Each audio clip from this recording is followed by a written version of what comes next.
Buenas noches. Superado el momento de la hiperventilación política por las mociones de censura en la región y la capital, ahora es tiempo de gestionar y de hacer oposición con los nuevos parámetros. Eso en Murcia, porque Madrid es un hervidero que desencadenará consecuencias y estrategias nacionales. Gobernar y hacer oposición, a veces enfrentándose y otras uniéndose, por ejemplo, para defender sin fisuras los intereses de la región, como el trasvase Tajo Segura, o para poner en marcha un verdadero y eficiente Plan Nacional de Recuperación Económica, gestionando los fondos europeos de manera productiva, sin caprichos ni sectarismos. Y desde la discrepancia, claro, hacer el máximo esfuerzo por llegar a consensos reales entre partidos y con los agentes sociales, por ejemplo, para abordar las anunciadas reformas de las pensiones, laboral y fiscal, de modo que den respuestas reales a las demandas de la inmensa mayoría de los ciudadanos, debiendo servir de mal ejemplo la nueva ley de educación.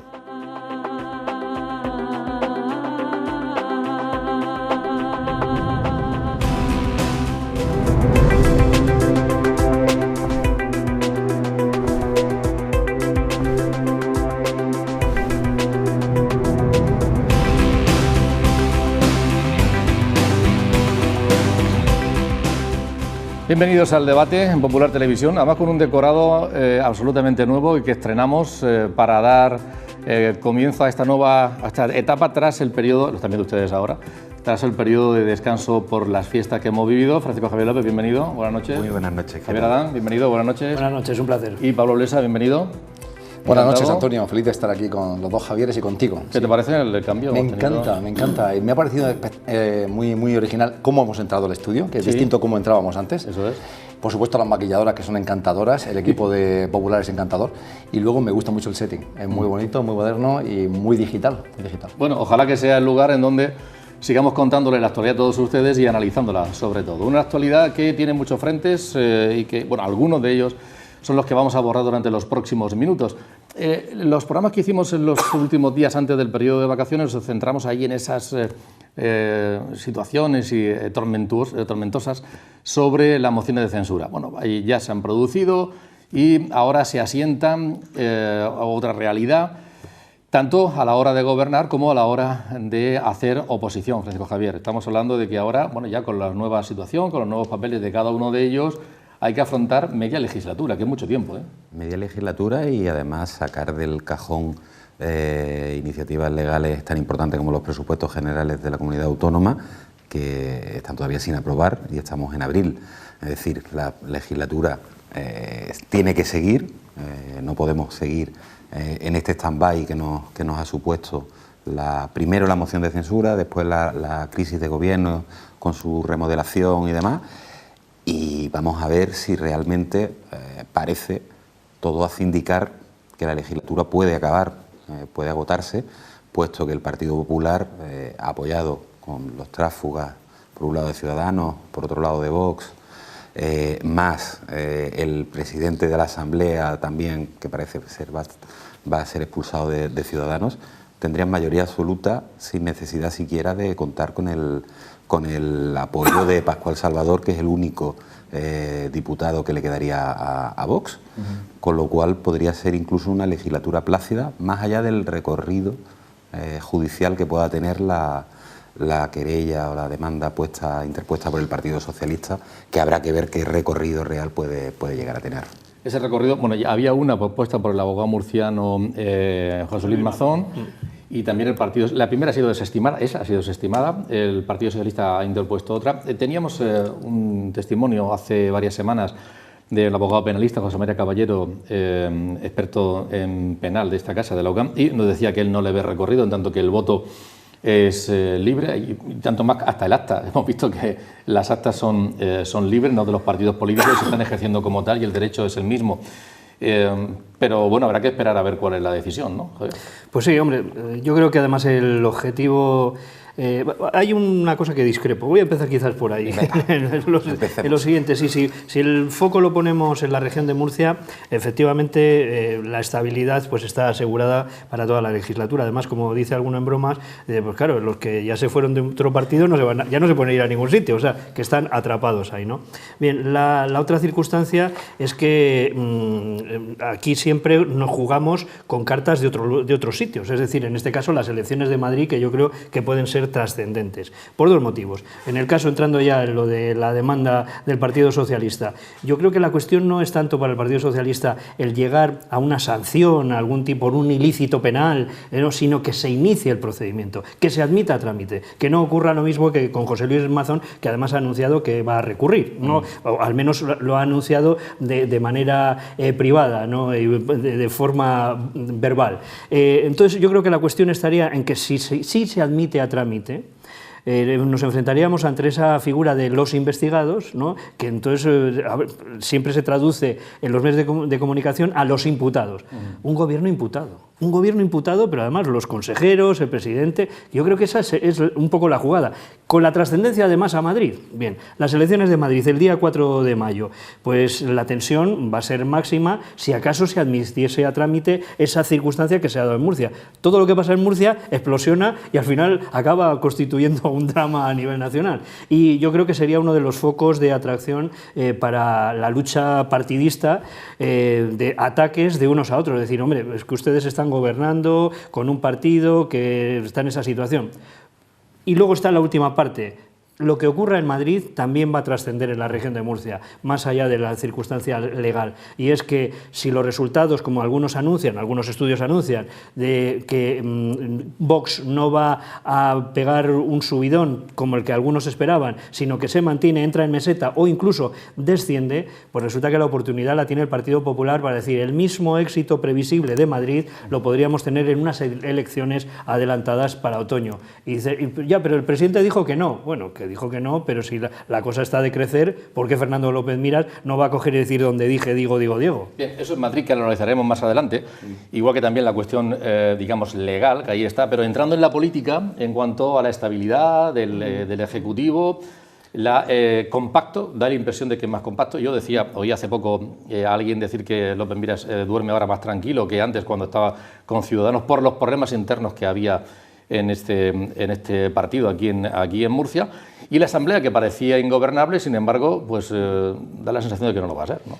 Es curioso, este es un gobierno al que muchos han calificado de Frankenstein, otros de Quasimodo. Es un gobierno monstruoso, salido del transfugismo de un partido como Vox, del transfugismo de un partido como Ciudadanos. El transfugismo, como bien relata una sentencia del Tribunal Constitucional, pervierte, no es punible, no es un delito, pero pervierte los resultados democráticos, puesto que la gente vota a un partido político que lleva una lista con unos representantes y de pronto se producen nuevas configuraciones del poder a partir de personas que, presuntamente por obtener beneficios personales, modifican su voto. Pero difícilmente se va a poder sustanciar un cohecho, con lo cual yo estimo que la guerra de querellas que ahora mismo han entablado Partido Popular, presentando 2 contra el señor Conesa, el Partido Popular de Alhama ha presentado una querella por una nave industrial convertida en supermercado. Parece que va a quedar en nada, pero han acusado y han introducido el factor del nepotismo, como que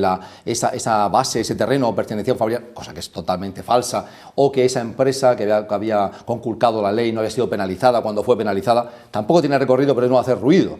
El hecho de que la querella presentada por Mazón haya decaído, pues habla de la posibilidad más que probable para mí de que de nuevo decaiga, porque cualquier gobierno de coalición está construido con el mercadeo de puestos, cualquier gobierno de coalición, con lo cual sería susceptible de llevar a un cohecho a cualquier gobierno de coalición, en el que dicen para ti 3 consejerías, para mí 2, con lo cual solo si tienen la fortuna de que ciertamente lo admitiese un juez, se generaría una situación todavía más rocambolesca sobre la rocambolesca de un gobierno como el que tenemos, sobre la rocambolesca de una moción de censura como la que vivimos, algo realmente dislocado. Pero pasando de la idea de un gobierno Quasimodo o un gobierno Mary Shelley con Frankenstein, lo cierto es que es un gobierno en el que se ha desactivado la tensión entre la señora Martínez Vidal, que amenazaba permanentemente al presidente de la comunidad, se ha desactivado esa realidad entre los dos partidos, PP y Ciudadanos, así como la animadversión que existía dentro de Ciudadanos.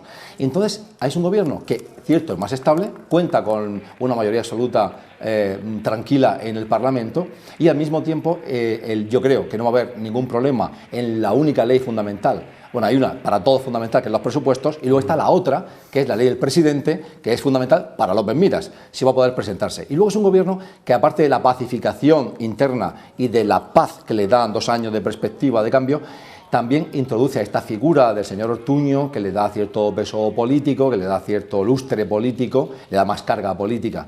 Yo les deseo suerte por todos nosotros, ¿no? Ojalá que tengan suerte en el gobierno y aprueben leyes. El Parlamento murciano ha hecho muy poquito y ha aprobado muy poquitas leyes, se ha estado prácticamente concentrado en no hacer nada otra cosa que hablar de la COVID, a ver si hacen algo útil. Su suerte es la nuestra, ¿no? Ojalá que les vaya bien, pero sí, pero hay que ver en lo que es el trámite de la denuncia. Yo coincido con el análisis que hacía ayer un jurista que a mí, además de ser amigo, pues creo que tiene un gran prestigio y es un fino analista, Evaristo Llanos, que decía, pues parece que hay la posibilidad de que esto prospere porque es muy débil, ¿no?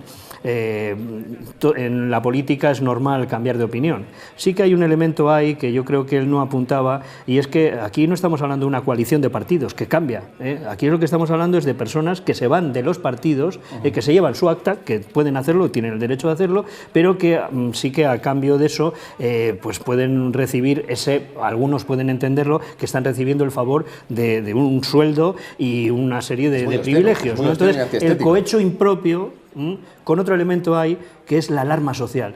La alarma social ha servido muchas veces para que prosperen, en principio, demandas. Y eso de la alarma social, yo creo que en Murcia, no solamente en Murcia, sino en toda España. Pero Evaristo decía en ese análisis que él no veía que eso tuviese enjundia, que había que afinar mucho, pero también decía al final de su reflexión, decía, pero si a mí me contratan para defenderles, estos mismos argumentos yo los cambiaré y ya verán cómo busco sólidos argumentos en contra, ¿no? Javier, la verdad es que a mí la impresión es que no va a llegar a ningún sitio, no tendrá recorrido, pero en cualquier caso, lo que sí es cierto es, volviendo a los partidos, ¿no? Lo que es más el ámbito político, lo que sí es cierto es que yo no sé cómo quedan luego las relaciones de cara a un futuro con los partidos, digamos, colaterales, es decir, con Vox y con Ciudadanos.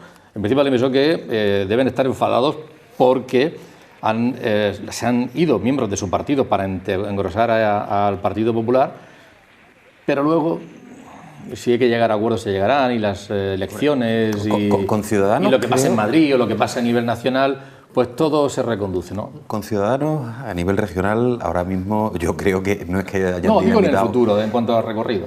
En el futuro, cuando cambien las personas, probablemente, sí. Porque con las actuales personas, la dirección regional de Ciudadanos, dudo mucho de que se puedan llegar a ningún tipo de acuerdo.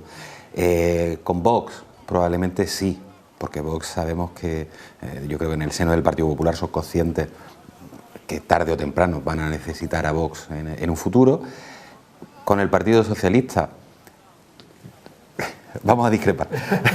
Es un gobierno de imputados que ha sido denunciado por un imputado. O sea, es que es un poco cómico. Rocambolesco. Es un poco cómico. Y siguiendo por polemizar, hoy Pablo te vas a librar, me toca con Jaime. Siguiendo un poco las discrepancias, yo dudo mucho que fuésemos unas elecciones anticipadas en la región de Murcia con la actual configuración de la Asamblea Regional, porque el Partido Popular ahora mismo ya no piensa, está pensando en Madrid y está pensando en un posible adelanto electoral a nivel nacional, con lo cual ahora mismo toda la maquinaria está pensando en clave nacional, con lo cual un adelanto electoral en Murcia o en Andalucía o en Castilla-León, que serían los sitios donde en principio podría haber un adelanto propiciado por el Partido Popular, es prácticamente imposible, porque ahora lo que se trata, van a intentar, si el resultado de Madrid de Díaz Ayuso es tan bueno como creen y como los sondeos parece que así lo están prediciendo, yo creo que se va a tratar de arropar más al líder nacional de cara a que en otoño o invierno pueda haber un adelanto en la electoral. Sí, pero fíjate tú que se produce una foto que estábamos viendo, ahora las imágenes ahí, cuando decae la moción de censura en Murcia, que vienen dos personas claves en el Partido Popular, como son Casado y Teodoro, ¿no? Vienen a celebrar un éxito. Cuando esa circunstancia, por una imputación, si es que prospera, que es que prospere ese hecho, ¿no?, del trámite, que admitir a trámite esa investigación, pues resulta que está generando problemas en Madrid, y eso puede repercutir tanto en las elecciones de Madrid como a posteriori, en un deterioro de la imagen del Partido Popular. Cuando los problemas saltan a Madrid, normalmente se toman decisiones muy drásticas en las zonas periféricas, como es Murcia, y en el caso además, imaginemos, porque estamos jugando un poco a escenarios diferentes, a analizar esos escenarios distintos, pero que son previsibles. Si mejora mucho en Madrid las perspectivas del Partido Popular, dices, hombre, quien sería el gran sacrificado sería Fernando López Miras, claro, porque no daría tiempo a todo el trámite de modificar la ley del presidente. Pero la figura de haber traído al gobierno de Murcia a Marcos Ortuño, el alcalde de Yecla, que es una persona con una sólida experiencia profesional y además también dentro del ámbito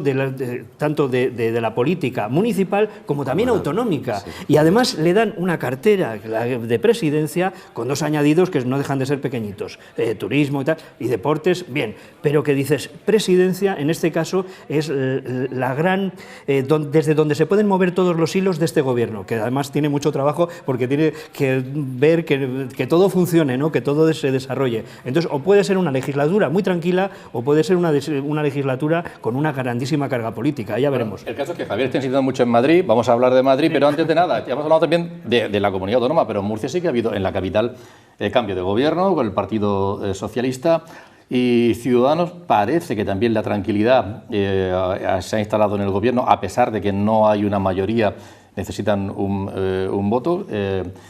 Pero que es el de que se produjo de Podemos, aunque está fuera del equipo de gobierno, y ahí de momento hay una estabilidad, chirría menos, también la oposición, hay menos ruido, ¿no?, en cuanto al tema municipal, a pesar de que de ahí sí que se ha producido el cambio. Sí, desde luego es curioso. Uno, por un lado, el cambio en la alcaldía, que ha sido el único aspecto de éxito de esta trama articulada en Madrid para el cambio de gobierno en la región y el cambio de gobierno en el ayuntamiento. Es una gran capital, es muy vistoso, hay un cambio después de muchos años, hay una cierta frescura, ahí se ha demostrado que el señor Gómez es el hombre fuerte dentro del partido de Ciudadanos, y en ese sentido a mí me ha llamado mucho la atención, mirando dentro de Ciudadanos, de las entrañas de ese partido, uno, imagino, mis compañeros de tertulia entienden que ese partido está en vías de dinamitación y acoso y derribo, porque es que no es solo que los tránsfugas que han pasado al gobierno lo han hecho con una soltura, con un garbo,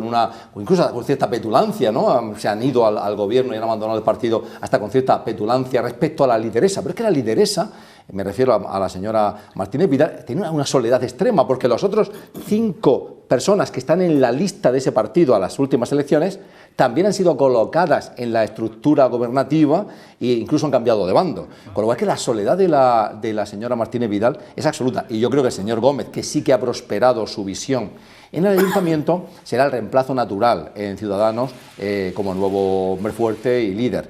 Creo que también es muy importante, y creo que tú y yo, Antonio, hablábamos de esto, que pueda pasar en el Ayuntamiento de Cartagena, que es el otro ayuntamiento importante. Ahí también, debido a los cambios que se han producido, se pueden alterar los pactos previos y que no haya transferencia, y también sería un gran fracaso, sería un fracaso el cohecho, que se admita el cohecho, sería un tremendo para la política nacional, regional y para el Partido Popular, y que luego en Cartagena no haya traspaso de poderes de la también tránsfuga del Partido Socialista a la señora Arroyo, sería de nuevo un fracaso doloroso para el Partido Popular. Bueno, se ha hablado varias veces de Madrid, vamos a entrar un poquito en Madrid porque, bueno, ahí sí que es un hervidero auténtico. Vamos a ver un sondeo publicado, creo que fue a principio de semana, dado a conocer, difundido por Onda Cero y elaborado por el Celeste Tel, la empresa demoscópica, en donde bueno, pues aparecen que la mayoría, ahí lo estamos viendo, hay una mayoría, hay en porcentajes, también lo podemos ver en número de diputados, suma una mayoría de Partido Popular de manera clara, con una distancia enorme respecto de los demás, con Vox Aunque hay un porcentaje de votos entre uno y otro francamente grande. Lo ven ustedes, ahí están las posibles coaliciones. Unidas Podemos, Más Madrid y PSOE sumarían 64, Más Madrid, PSOE y Ciudadanos sumarían 54 y el Partido Popular, Ciudadanos y Vox sumarían 72.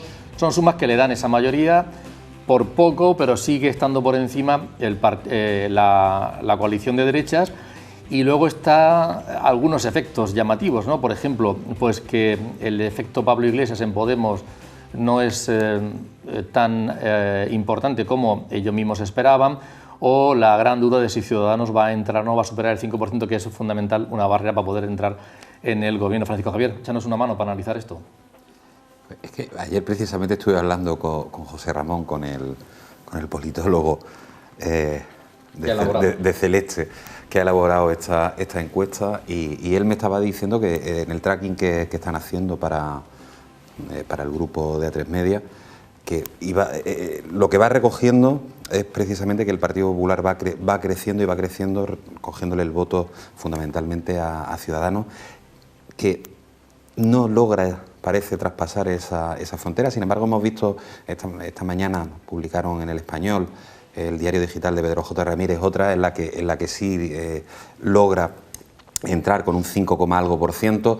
Siempre que logre entrar Ciudadanos, que rompa esa barrera electoral, va a ser en detrimento del Partido Popular, quitándole esos 7 diputados, porque con el 5%, que parece que más del 5, algo no logra, siempre va a ir en detrimento. Pero siempre la suma de Partido Popular y Vox parece que sí va a ser. Con lo cual, a más crezca el Partido Popular y menos lo haga Ciudadanos, el Partido Popular va a necesitar de Vox, pero va a necesitar de Vox de una manera bastante más light. Con lo cual, a lo mejor no necesitan siquiera un gobierno de coalición, sino un apoyo parlamentario. Entonces, bueno, vamos a ver. Lo que sí parece es que Vox no logra despegar en la Comunidad de Madrid de la manera en la que ellos mismos esperaban. Del Partido Popular, ¿no? Efectivamente. Y que el mundo Val no ha tenido el efecto para Ciudadanos, el efecto deseado. Bien, esos son los intención de voto según el sondeo, pero ¿eso qué puede suponer, no tanto para la Comunidad de Madrid, sino para la política en general de nuestro país y para la región de Murcia, bajo tu punto de vista, en cuanto a negociaciones, acuerdos, consecuencias?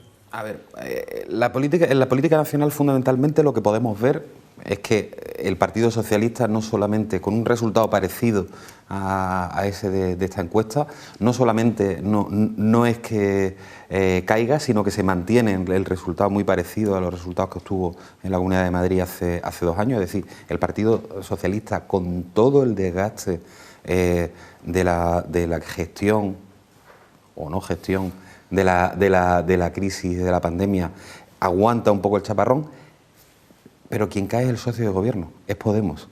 Y eso es lo que me lleva a mí a pensar en ese adelanto electoral que te decía. El Partido Socialista parece que ha logrado dar el abrazo del oso a Podemos y puede intentar, si mantiene los muebles en Madrid, puede intentar ese adelanto electoral porque se ve fuerte. Aparte de los sondeos, hay otras cosas que a nivel nacional empiezan a tener ese tufillo a elecciones, aparte de que en el mundo politológico estamos ya todos como un hervidero, es el PNV. El PNV ha empezado a dar un poco de lado al Partido Socialista y está empezando a mirar con ojitos un poco hacia el Partido Popular. Son pequeños guiños.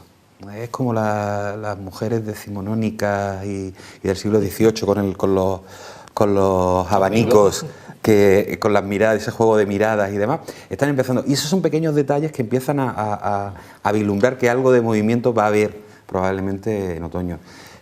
Vamos a esperar los resultados y obviamente yo creo que una vez que se produzcan las elecciones de Madrid, todos los sondeos que podamos hacer en las distintas comunidades autónomas y a nivel nacional, menos en el CIS, que probablemente en el CIS salga otra cosa completamente distinta, pero vamos a ir viendo cómo se va a reconfigurar la política más hacia el bipartidismo nuevamente, mientras que aquellos dos grandes nuevos partidos como eran Ciudadanos, ha implosionado, no solamente en la región de Murcia, ha implosionado en muchos más sitios, y Podemos, en el momento en que el líder fundador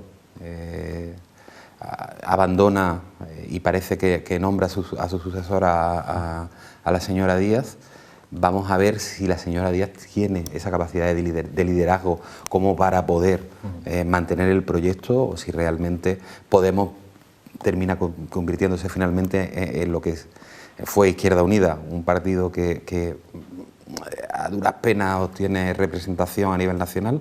Javier, ¿qué te parece a ti esos sondeos y lo que puede ocurrir? Es que justamente por debatirlo además con Javier, ¿no? Que yo creo que hay tres elementos claves que van a venir en los próximos días. Uno de ellos, que suele ser decisivo, es la campaña electoral. Cuando empieza porque parece que no, las campañas no sirven para nada. ¿Cómo que no sirven para nada? Sirven para mucho, porque igual estamos hablando de unos tantos % que pueden mover y que pueden declinar hacia un lado o hacia otro, pues la balanza, ¿no? Y porque aquí estamos hablando de dos bloques, ¿no? De dos bloques que pueden estar ahí bastante ajustados. Eso es uno de los elementos, la campaña electoral. El otro elemento, pues las cosas que puedan haber oscuras y raras, como una de ellas. Hoy mismo se ha producido una denuncia de Podemos contra Ayuso porque parece ser que no había hecho la declaración de la empresa de su padre que se la había transferido. Pero digo cosas oscuras, y en esas mismas cosas oscuras también quiero meter otra oscura que está por ver, que sería el asunto de hacia dónde avanza la pandemia en Madrid, porque si de repente sabemos que es a los 15 días el efecto de la Semana Santa, de que puede haber muchos más contagiados, mucha más presión en UCI y por desgracia quizás algún muerto más, eso se va a utilizar en contra del Partido Popular, seguro, porque vamos, si es que estamos viendo cómo es el juego. Y el tercer elemento, que hay circunstancias de polarización muy peculiares que yo creo que van a ir a más. Las intervenciones del presidente del Gobierno de España, Pedro Sánchez, que parece uno de los candidatos. Es que con quien debate Ayuso es con Pedro Sánchez. Entonces, todos esos elementos yo creo que son distorsionadores de hacia dónde puede haber ese resultado final. No sé, yo no tengo una idea clara, quiero dejarlo encima de la mesa. Pedro Sánchez perjudica precisamente a su candidato. Porque podría parecer. Sí, lo minimiza, y además, por ejemplo, la ministra de Hacienda anunciando la subida de impuestos, mientras que Gabilondo está diciendo que no, que los mantiene. Tal. Hay 5 cosas que me interesan, que mis compañeros han hecho un análisis muy bueno. La primera es la extrema volatilidad. ¿Por qué? Porque 4,5 a 5,5 puntos, y sin embargo el impacto es rotundo. 7 escaños dejan sin mayoría absoluta a Ciudadanos. No, déjame decir al PP, porque si esos escaños se extraen, como es de suponer, del Partido Popular, ya no llega a 69 con Vox. Además, el efecto Ayuso ha llevado a yugular el ascenso de Vox. Esa estrategia dual del Partido Popular, ahora también confusa, en la que por un lado Casado recrimina a Abascal en la moción de censura, que es un partido retrógrado, antieuropeísta y tal, pero luego al mismo tiempo adoptan la misma línea ideológica en Madrid para frenar su ascenso, es muy curioso, pero también muy confuso para mí, el efecto Ayuso, por lo tanto. Luego, hay un fenómeno muy curioso, y Javier lo conoce bien, en opinión pública, que es el efecto underdog. Y esto es cuando de pronto, es el efecto de cuando tú ves que a una persona débil la apalean. Naturalmente te pones del lado del débil. Y aquí tenemos una figura muy, voy a llamarla atractiva, sexy, querida por los españoles, que es Arrimadas. Y el partido ha sufrido una tunda de palos y de humillaciones terribles, empezando por Murcia. Y yo no sé si al final, cuando el votante vaya a presentar su voto, a meterlo en la hucha, a meterlo en la urna, va a tener ese remordimiento de ¿cómo voy a hacerle mal yo a Arrimadas? Yo lo llamaría el efecto underdog Arrimadas. Luego está el efecto Pedro Sánchez, él es un madrileño, y además Ayuso siempre ha polarizado la política haciendo campaña, no contra Gabilondo, que es un personaje grisificado, con poca energía y que estaba destinado a ser desguazado, y que el adelanto de las elecciones lo ha pillado a contrapié, sino que realmente ella siempre combate la figura de Sánchez. Pero Sánchez tiene ahora un bazooka de millones brutal para hacer virguerías electorales y para presentar una imagen mucho más efectiva de un gobierno que lo ha hecho mal y no se ha erosionado, y sin embargo ahora tiene 140.000 millones para hablar con las empresas, avanzar y demás. Eso me parece interesante. Y luego, respecto a Podemos, es curioso porque hubo primero un auge que analizamos aquí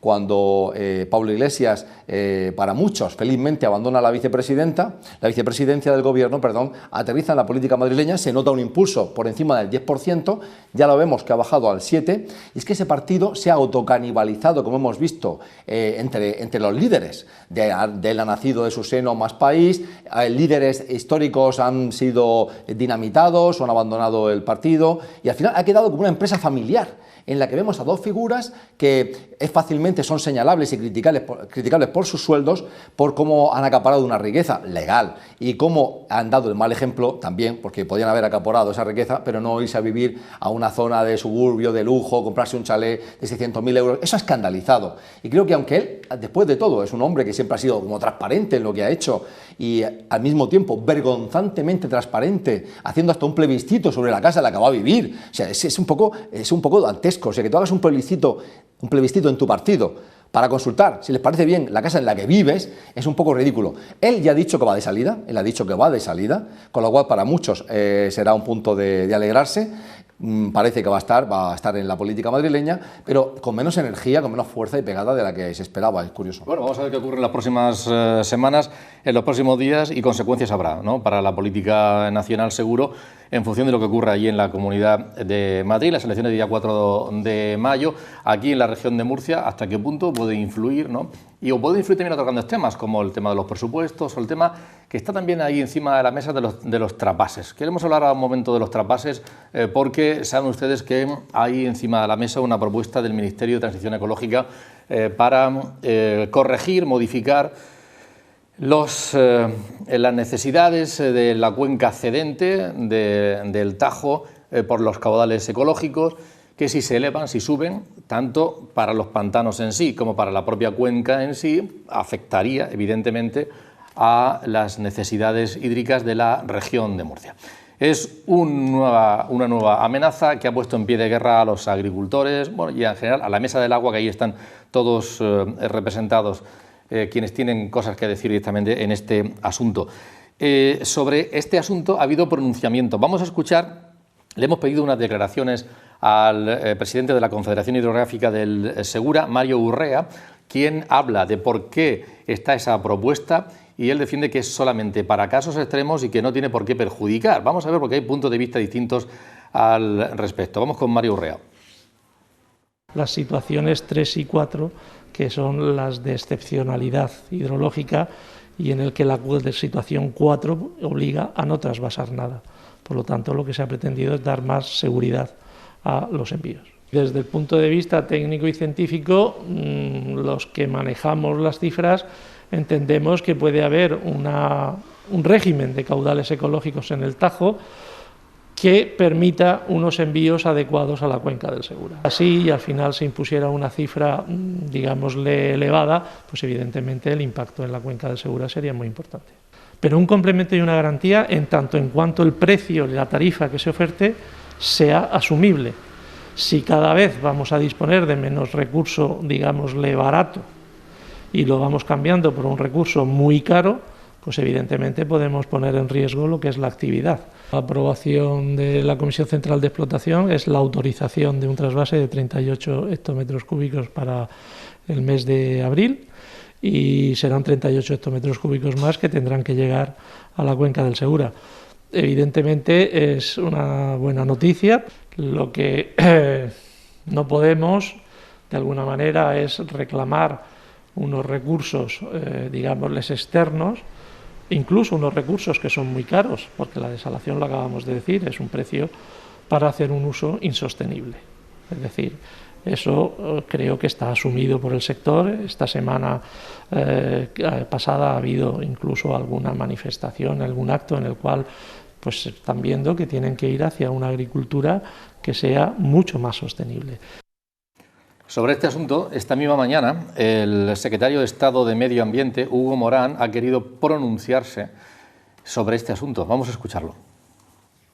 Para que el sistema no corra riesgos de entrar en nivel 3, situación excepcional, o en nivel 4, trasvase cero, es necesario establecer en el nivel 2 un volumen trasvasable que no sobrepase los 27 hectómetros. ¿Qué nos permite esto?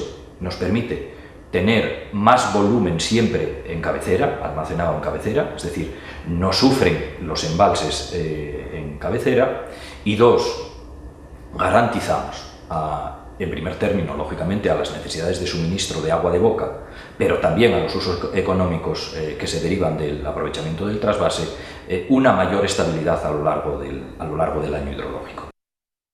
Estas declaraciones han tenido mucha repercusión porque lo que dice, han escuchado ustedes, es que reducir el trasvase Tajo Segura obedece a una decisión técnica y que beneficia a las dos cuencas. Si se traslada menos agua, habrá más agua en la cabecera para cuando se necesite en la zona receptora.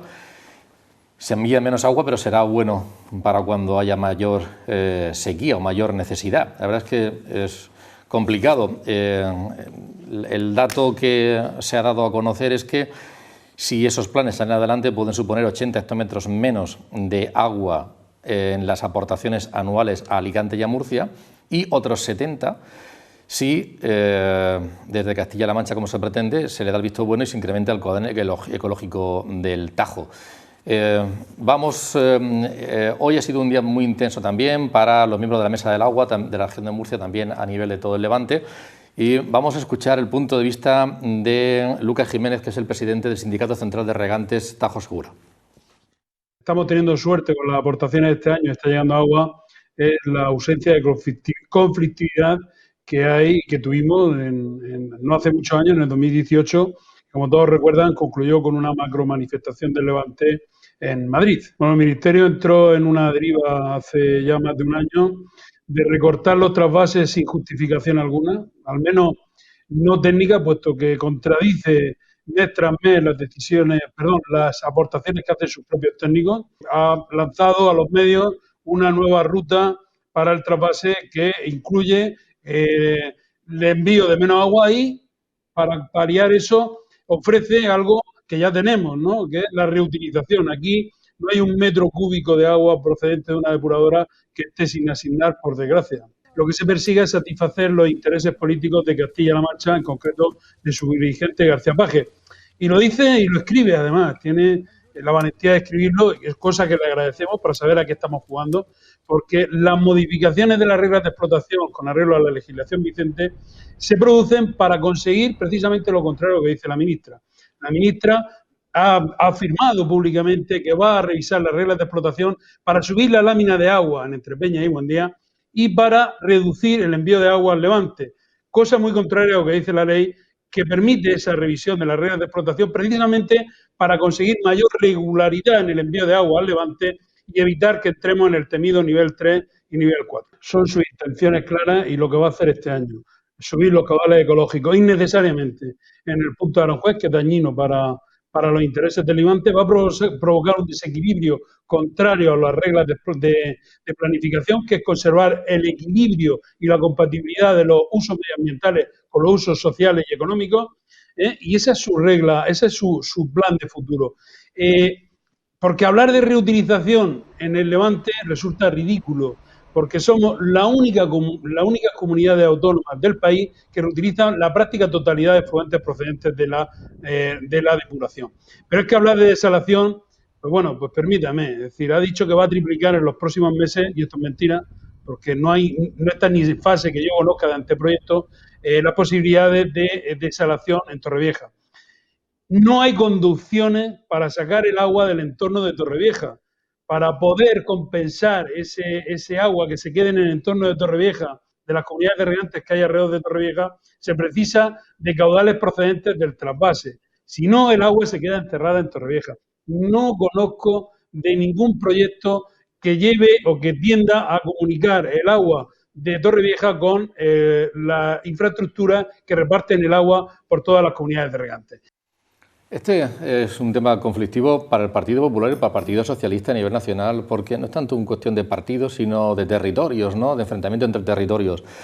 Ahora lo está viendo de una manera más cómoda el Partido Popular, porque no está gobernando. Lo está viendo de una situación más complicada el Partido Socialista, porque está gobernando.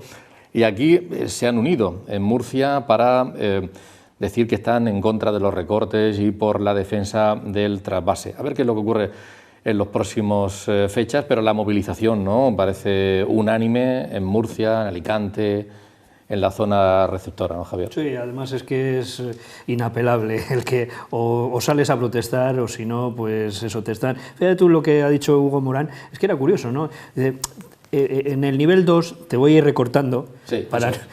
Corcho, si ya en el nivel 2 me estás recortando, parece como que el otro... Y porque, además, porque sabes tú que siempre va a haber un flujo de agua que lleve y que siempre esté manteniendo ese nivel 2. Eso será en base pues a la pluviometría, lo que caiga, ¿no? Al agua que caiga. Es decir, los que tenemos familia de campo, pues sabemos que, vamos...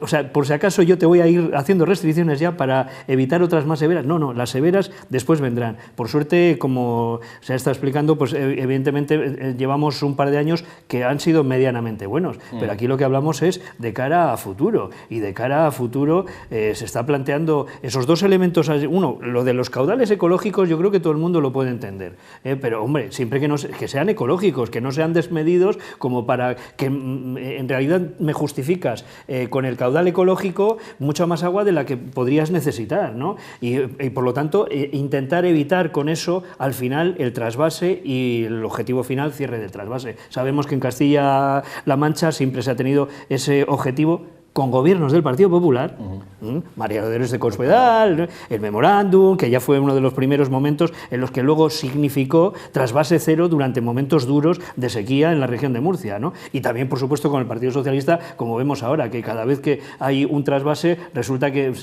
siempre acaba en los tribunales y los tribunales siempre acaban tirándolo para atrás. Entonces este es un problema pues que realmente, bueno, la de las desalaciones, que parece una broma, ¿no? El intentar decir que aquí va a haber una solución de futuro a través de la desalación, como se estaba explicando muy bien, pero si ni siquiera están hechas las canalizaciones, o sea, ¿cómo vas a enviar el agua? O sea, entonces eso es algo que o se pelea desde Murcia o si no, muy difícil solución va a tener a futuro.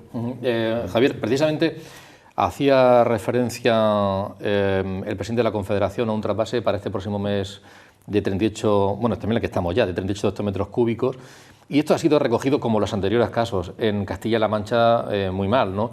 Y si uno le echa un vistazo a la prensa, a los medios de comunicación y a las intervenciones de esta comunidad autónoma, lo que se ve es que se justifica que la pobreza de los pueblos vaciados del entorno es fruto y consecuencia del trasvase. Esa es la explicación que se está dando.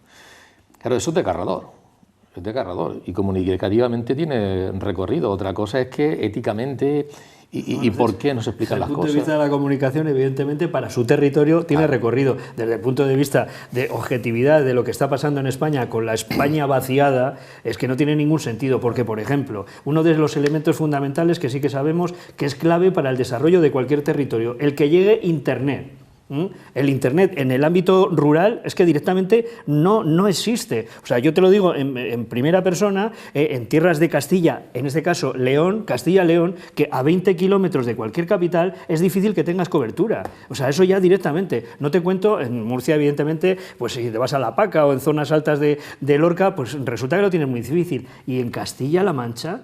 es que no hemos ido por Socobos y que pierdes completamente las coberturas, pues entonces la gente de Socobos se marchará porque no tiene cobertura de Internet como para desarrollar cualquier mínimo negocio, porque es que de lo que hablamos aquí es que la gente se va porque no tiene colegios, porque no tiene infraestructuras, porque no puede montar un negocio, porque está muy bien eso de decir, no, pues los ejecutivos, los directivos de empresa que pueden teletrabajar, que vengan, ¿a dónde? Si no pueden comunicarse. Entonces dices, el problema será otro, no será eso de que el agua, la falta de agua además era para todos, ¿no? Pero que además que para nada es eso. ¿Dónde están las cifras que justifiquen eso? Porque lo que yo estoy diciendo sí está justificado en todo el territorio. O sea, se ha visto que o se hace un desarrollo en ese sentido o la España vaciada se seguirá vaciando cada día más por la falta de recursos tecnológicos. Pero de lo otro, yo no sé dónde está ese estudio. Titulares de prensa, evidentemente, claro, los podemos dar también aquí al contrario. Recursos tecnológicos y de infraestructura. La mitad de estos pueblos son pueblos tan pequeñitos con un acceso muy difícil,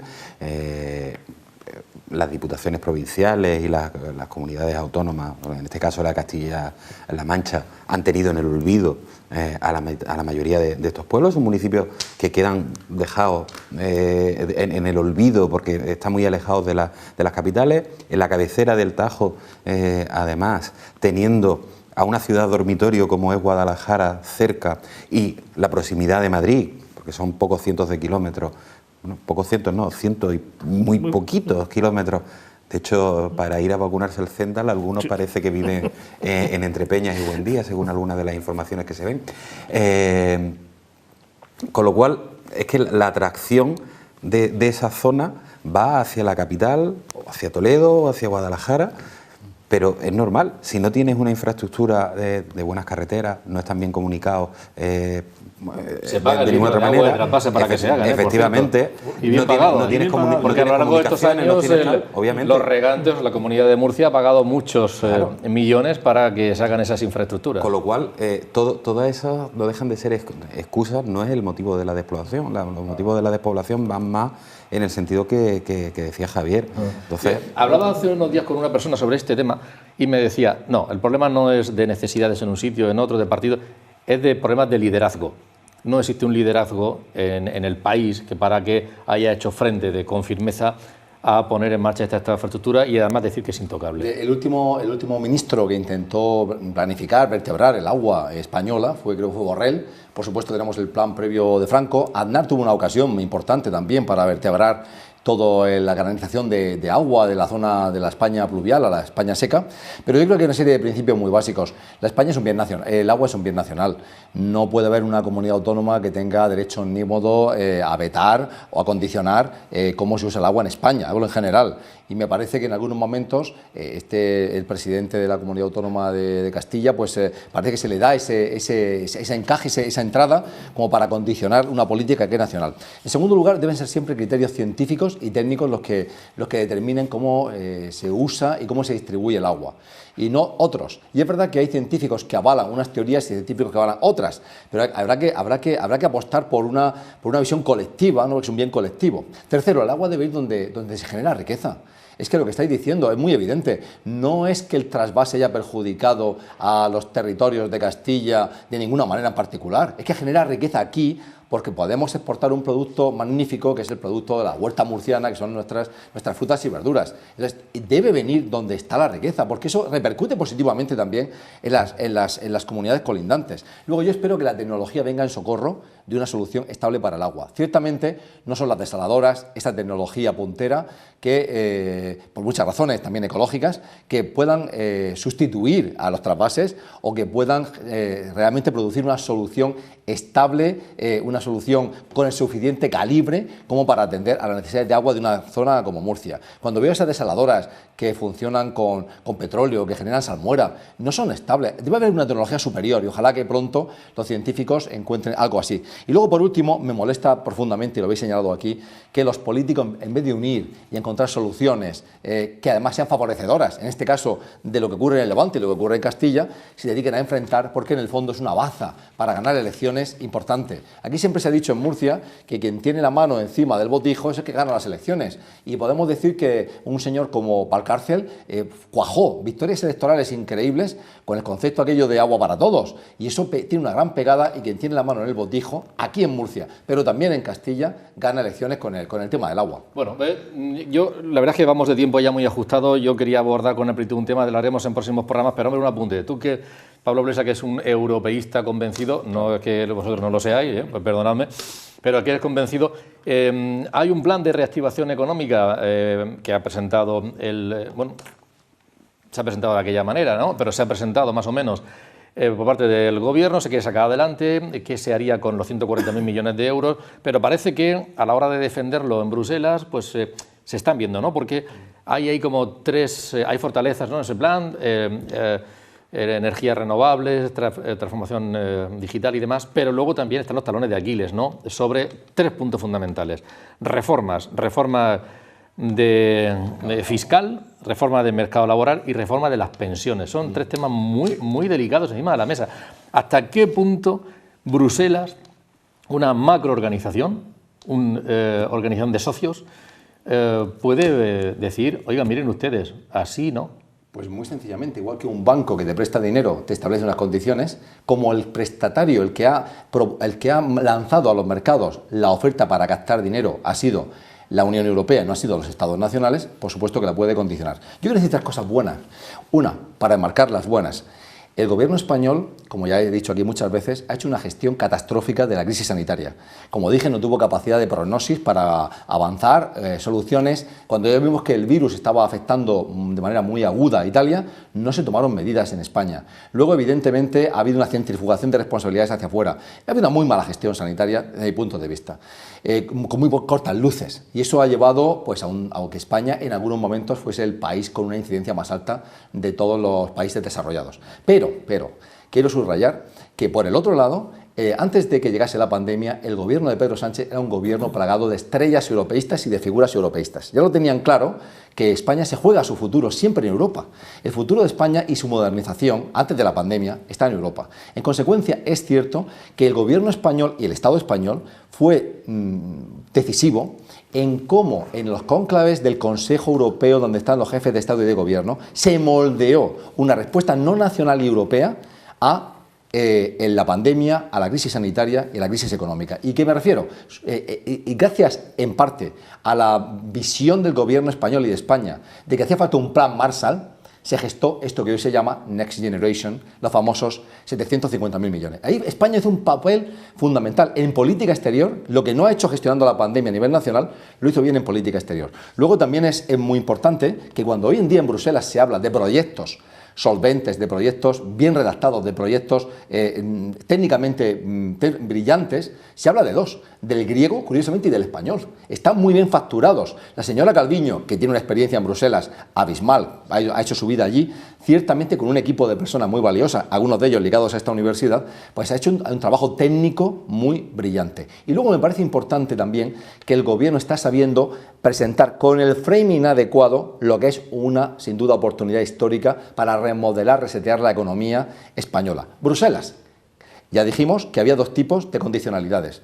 Cuando se aprueba el paquete de Next Generation y pasa desde la comisión en la que lo gestiona, ya aparecen condicionalidades de tipo de cómo te gastas el dinero. Sí. Sabes que son digitalización y descarbonización, economía verde. Y luego, cuando ese proyecto, ese paquete monetario, llegó al Parlamento Europeo, le introdujo también una condicionalidad política, que los estados receptores debían de cumplir a pie de la letra nuestros códigos de conducta liberales y democráticos. Eso afectaba a Polonia y a Hungría. Entonces, claro que te pueden condicionar, pero es que es bueno que te condicionen. Me parece que es muy importante que Bruselas condicione, porque con la condicionalidad de Bruselas le das el respaldo moral a los gobiernos para que acometan reformas que no harían por el coste electoral. Entonces, si de pronto Bruselas te dice, mire usted, ¿quiere 140.000 millones? Reforma el mercado de trabajo. Entonces, el gobierno español dice, oye, es que el que me presta el dinero me exige una reforma de las pensiones, me exige una reforma del mercado de trabajo y me exige una reforma fiscal. No es que yo quiero hacerlo. Entonces, es una gran palanca de cambio,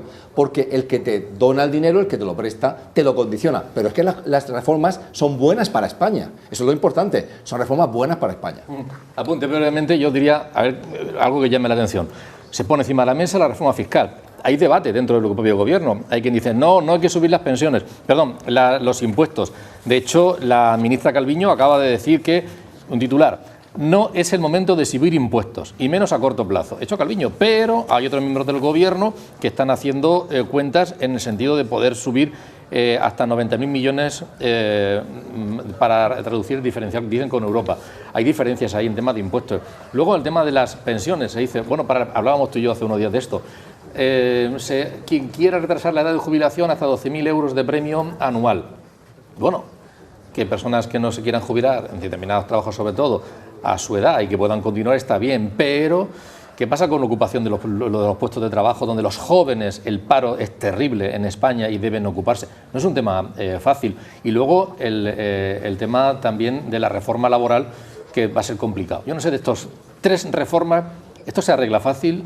¿O es muy complicado, Javier? Es muy complicado. Y esta mañana he estado escuchando a la ministra Calviño en una entrevista larga y en la que la materialización de estas tres vías de las que estamos hablando, impuestos, jubilación y de empleo, especialmente empleo joven, no materializaba para nada la cosa. Decía, bueno, esto lo hablaremos. Es que esto es un proyecto que está ahora como comenzando. Dice, pero ¿cómo que comenzando? Porque es la otra cuestión gravísima. Lo de comenzar no, tiene que ser ya mismo el que deben de saber qué es lo que quieren hacer, porque si no, en el momento en que tú, para poder recibir estos fondos, primero sí que debes de, al final, transmitir lo de hay que subir impuestos, seguramente, hay que bajar las jubilaciones y a los jóvenes pues veremos a ver cómo los colocamos. Y quizás tengas que enviar ese mensaje para que te admitan tus socios europeos el dinero. La otra cuestión, la grave, la que a mí me parece que puede ser algo que podría ser trascendente en positivo, pero quizás sea en negativo, es que el dinero ya cuando te lo den, lo otro son palabras, el dinero cuando te lo den, ¿cómo se va a materializar? Porque a día de hoy, durante todos estos años anteriores, hemos estado devolviendo dinero a Europa,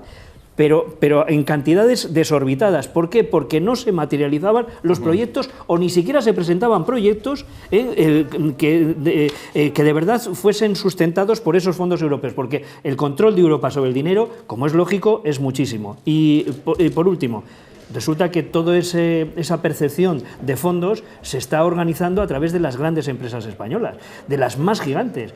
En la región de Murcia lo que tenemos son sobre todo pymes y micropymes. Tenemos alguna grande, pero no parece que esté dentro de aquellos objetivos. Entonces, a ver si nos vamos a quedar aquí al margen. Volvemos a tener que chillar, protestar y decir, oye, ¿qué hay de lo nuestro?, ¿no? Pero de momento dices, al menos que puedan cumplir y que puedan materializar ese dinero, que solamente va a ser con lo de la parte verde de los coches y la automoción y demás, pues igual ahí a nosotros nos dejan completamente aparte. Aquí no tenemos ninguna empresa que pueda ni que fabricar coches de momento, ni que pueda hacer baterías, y tampoco ni siquiera más allá de lo de la gestión del sol, que sí que la estamos haciendo muy bien, pues que podamos hacer algo.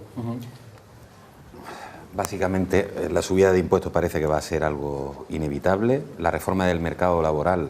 se habla de gasolina, de gasoil, perdón, de gasolina. Sí, gasoil. Se habla también de impuestos de sociedades, de patrimonio. Y del IVA. También se habla del IVA, que es un impuesto indirecto que nos afectará a todos. Por igual. Efectivamente. Con lo cual, eso va a ser algo que va a afectar a toda la ciudadanía. El mercado laboral...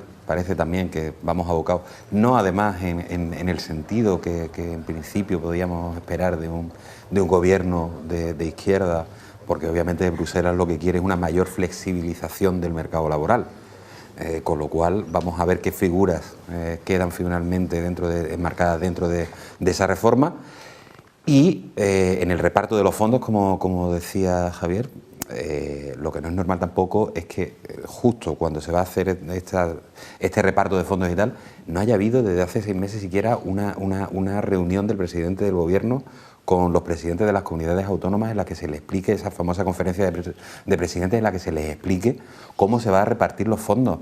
No sabemos absolutamente nada de cuántos fondos van a llegar a Murcia, cuántos fondos van a llegar a Valencia, cuántos van a llegar a Castilla y León.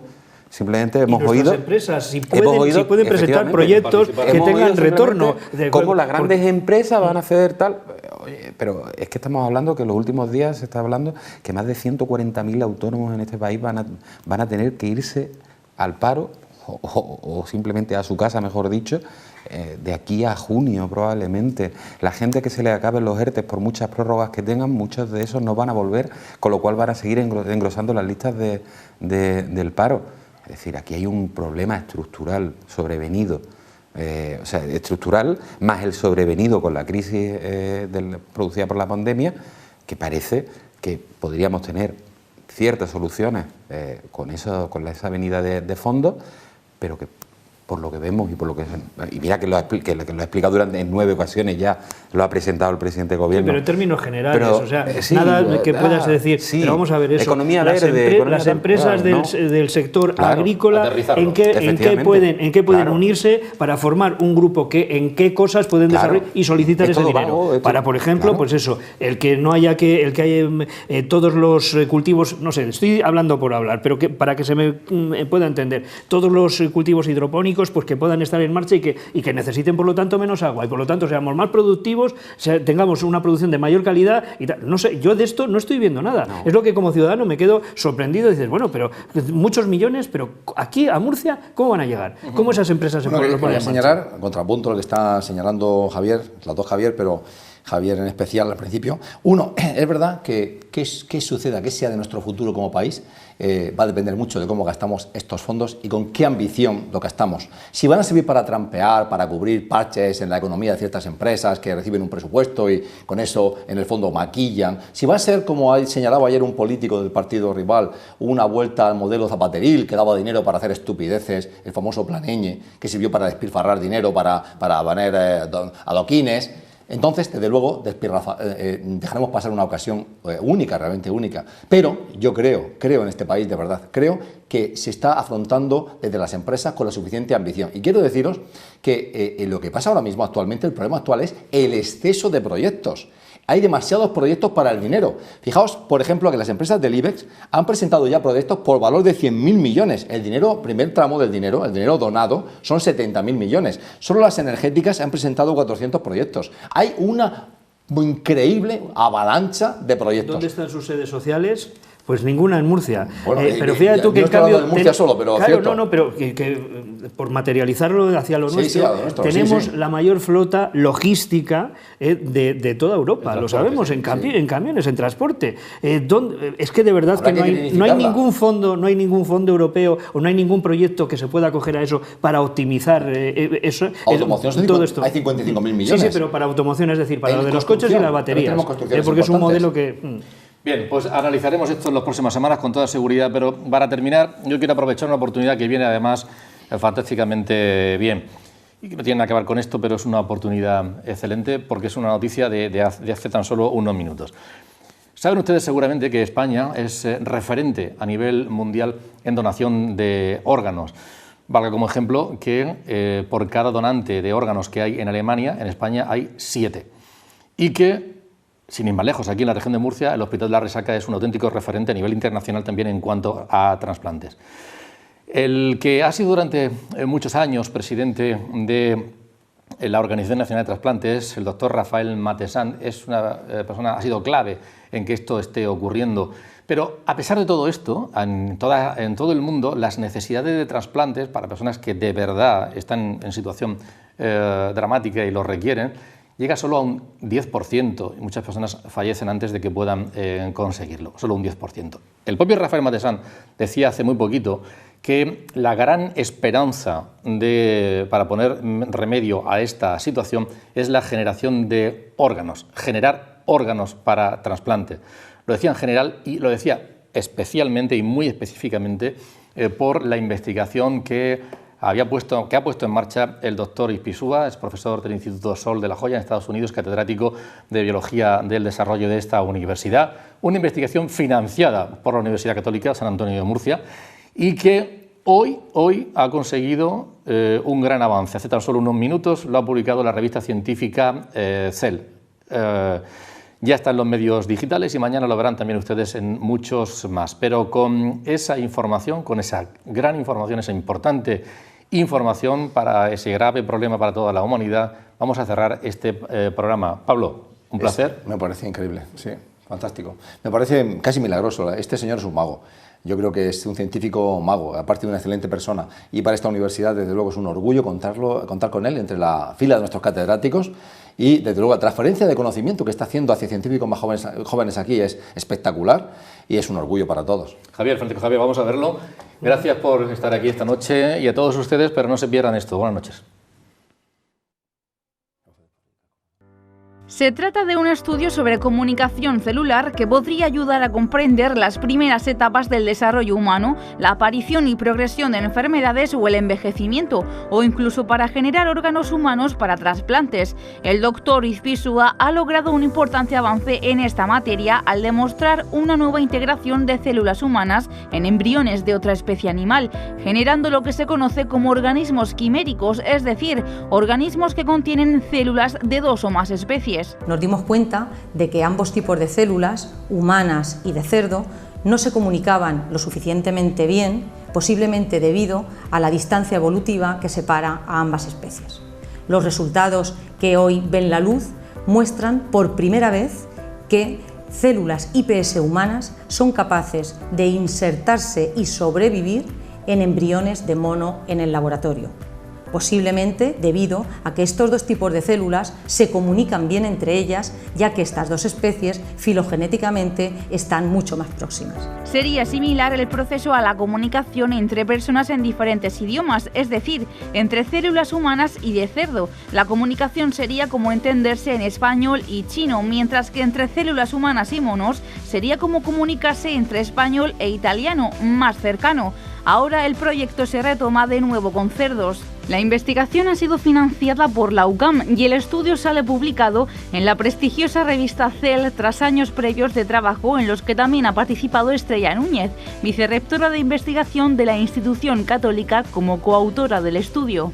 El proyecto global en el que se enmarcan estos resultados comenzó hace varios años cuando el doctor Ispizua y el presidente de la UCAM decidieron de forma conjunta abordar el desarrollo de proyectos de investigación en la frontera del conocimiento con todas las garantías éticas y legales para contribuir a la resolución de los grandes retos de salud de la humanidad, como son la falta de órganos para trasplante, el envejecimiento o la cura de enfermedades como el cáncer.